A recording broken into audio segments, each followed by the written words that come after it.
Gazing into the Google crystal ball, Wi-Fi in the wilderness, and our top book pick of the week. Welcome to Globe Now, I'm Affan Chowdhry. What can Google tell us about the future? Well, it could tell us about trends in the real estate market and house sales. How, you ask? Well, perhaps unsurprisingly, it's based off of Google searches using the word mortgage. This graph overlays Google searches in blue with actual residential sales in red. It's not the first time data from Google Trends, which tracks search words, has been used this way. Last year, British and American researchers concluded that searches of the word debt could act as an early warning system and predict which way markets would swing. Pretty impressive. But Google wasn't nearly as good when it came to predicting the spread of flu. The flu tool was launched in 2008 and meant to track searches like fever, cough, and exploding tongue, covering flu trends in 29 countries. A study published just last month concluded that the tool overestimated the spread of flu in recent years. Why? When there's a lot of media coverage, that tends to skew searches. In other words, it's not just people who are ill punching in searches, it's people who are healthy and alarmed. And we'll just have to wait and see if the same thing ends up happening with its real estate predictions. Welcome to the worldwide wilderness. Parks Canada wants to install Wi-Fi in 50 parks by the end of the year. It's an idea that's creating a lot of uproar online. John Langford is the founder and director of Voyageur Quest, a company that specializes in camping and canoe trips. Welcome, John. Thank you. What do you think of the idea? Not so big. Yeah. I was explaining to you yesterday that I've been on an Algonquin Park canoe trip before when they first put in cell phones, I think in 2005, 2006.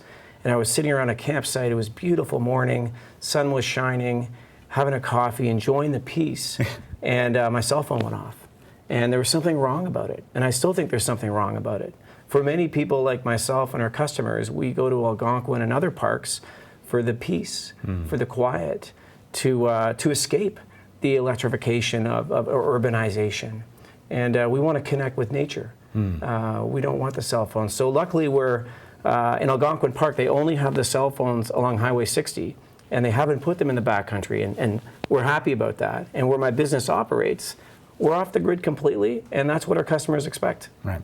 Well, a lot of readers have responded, to this story. I'm going to share a comment from one. This is from Michelle. As a parent who would like to backwoods camp with tiny kids, I like the idea of calling for help in emergency. What do you think? There's other ways to call for help, especially right now in 2014. For the last 10 years, satellite phones are very inexpensive.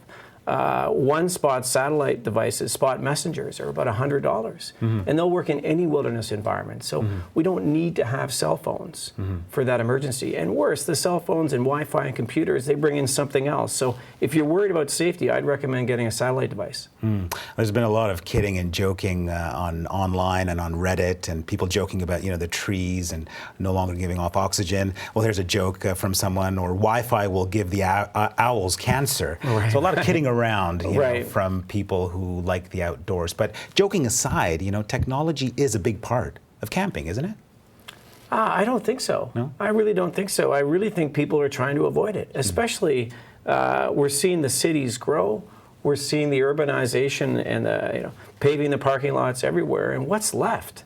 And what is left, we'd like to keep pristine, especially Parks Canada. So again, in Algonquin Park, it's just in one part, and we're hoping that that stays the same. And I don't know why Parks Canada would do this. Well, that's what I was going to ask. What is your theory? What comes to mind, number one, is I've been reading that park visitation is on its way down in the national parks. I don't know why, but if this is a way to try and bring a new market, is it an urbanite market that have to be connected? I don't think so. I remember that they also, Parks Canada brought in a learn how to camp. And if their park visitation was down, I think that's a much better method for bringing in people. I don't think it's for safety. John, let me ask you, you run a business. Think of all the business you could attract, if you could get the corporate types, who could bring their Blackberries and be on their Blackberries while camping. We've had a few people that have asked us, especially to stay at one of our cottages, if they bring in a group, can they stay connected to work? And so I have to admit, we've turned away a few, but I think we've gained far more that say thank you. And I just don't think people understand who haven't disconnected what it does for them. And I think that as society grows, we'll want those opportunities. We'll want to be able to go places where the cell phones don't work. Thank you so much, John. Pleasure. So does surfing the web while you sit in the woods sound like a good idea to you? Tweet us your thoughts at Globe Now.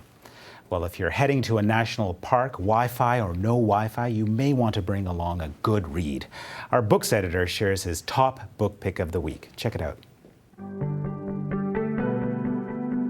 You might know Miriam Toews from her novel A Complicated Kindness, which won the Governor General's Literary Award and won CBC's Canada Reads competition. Or maybe you read her last book, Irma Voth, a spectacular novel. But if you don't know Miriam Toews, you will almost certainly know her by the end of this spring. She is back with her new novel, All My Puny Sorrows, and it is not only her most Miriam Toews book, which is to say full of kind of wonderful, strange characters, but it's actually her best book yet.